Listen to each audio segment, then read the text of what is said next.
Shalom umat yang dikasihi Tuhan, salam jumpa kembali dalam Renungan Masa Prapaskah 2026. Hari ini hari yang ke-22 tanggal 14 Maret 2026. Mengambil tema menyadari titik buta atau blind spot diri. Umat yang dikasihi Tuhan, sebelum kita merenungkan firman Tuhan, mari kita berdoa. Bapa yang Maha Kasih, kami hendak membaca dan merenungkan firman-Mu. Saat kami membaca dan merenungkannya, tolong bantu kami untuk dapat memahaminya dan mampukan kami agar dapat melakukan dalam kehidupan kami setiap hari. Amin. Firman Tuhan hari ini terambil dari Matius 7 ayat 3-5 yang berbunyi demikian. Mengapakah engkau melihat selumbar di mata saudaramu, sedangkan balok di dalam matamu tidak engkau ketahui? Umat Tuhan, kemarin kita belajar tentang kerendahan hati sebagai jembatan. Hari ini kita diajak melangkah lebih dalam, menyadari titik-titik buta dalam diri yang selama ini mungkin tidak kita sadari. Pernahkah kita merasa sangat terganggu dengan kesalahan kecil yang dilakukan orang lain? Mungkin cara mereka berbicara yang kurang sopan, keterlambatan mereka, atau kelalaian mereka dalam melaksanakan tugas. Namun, di saat yang sama, pernahkah kita menyadari bahwa kita sendiri sedang melakukan kesalahan yang jauh lebih besar dan berdampak buruk bagi orang lain di sekitar kita? Inilah yang dapat diartikan sebagai blind spot atau titik buta.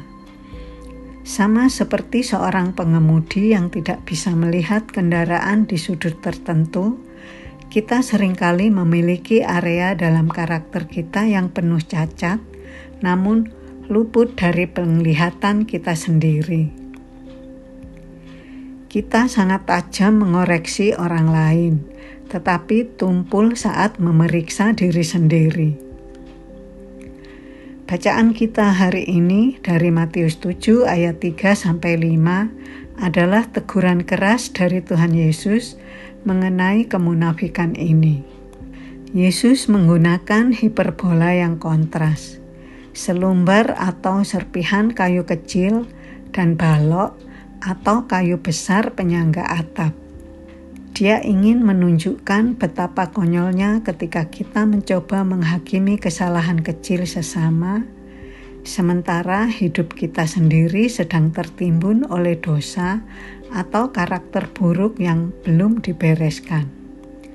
Masalah utamanya bukan sekedar penglihatan, melainkan hati yang merasa lebih benar. Tanpa sadar, kita sering mengeraskan hati dan membangun pembelaan diri sehingga kita tidak lagi bisa melihat balok kesombongan, kepahitan, atau keegoisan dalam mata kita. Kita merasa berhak menghakimi karena kita merasa sudah lebih suci atau lebih tahu daripada sesama kita. Umat yang diberkati Tuhan, menyadari titik buta ini tidak akan pernah bisa kita lakukan dengan kekuatan logika semata. Kita membutuhkan cermin firman Tuhan dan kerendahan hati untuk dikoreksi oleh Roh Kudus.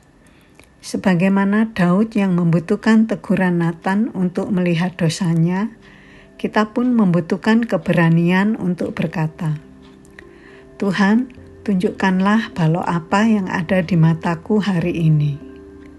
Proses pemulihan dimulai bukan saat kita berhasil mengubah orang lain, melainkan saat kita mau jujur mengakui bahwa kita pun adalah orang berdosa yang sangat membutuhkan anugerah Tuhan. Hanya dengan mata yang telah dibersihkan dari balok itulah, kita bisa melihat sesama dengan kasih dan membantu mereka dengan cara yang benar. Amin. Pertanyaan reflektif. Kritik apa yang paling sering saudara dengar dari orang-orang terdekat, yaitu pasangan, anak, atau rekan kerja? Mungkinkah itu adalah balok yang selama ini tidak saudara sadari? Apa yang membuat saudara merasa lebih sulit mengakui kesalahan sendiri daripada menunjuk kesalahan orang lain? Ambil komitmen untuk tidak melontarkan kritik kepada siapapun hari ini. Sebelumnya, saudara mengambil waktu 5 menit untuk bertanya kepada Tuhan tentang kekurangan diri sendiri yang perlu diperbaiki. Mari kita berdoa.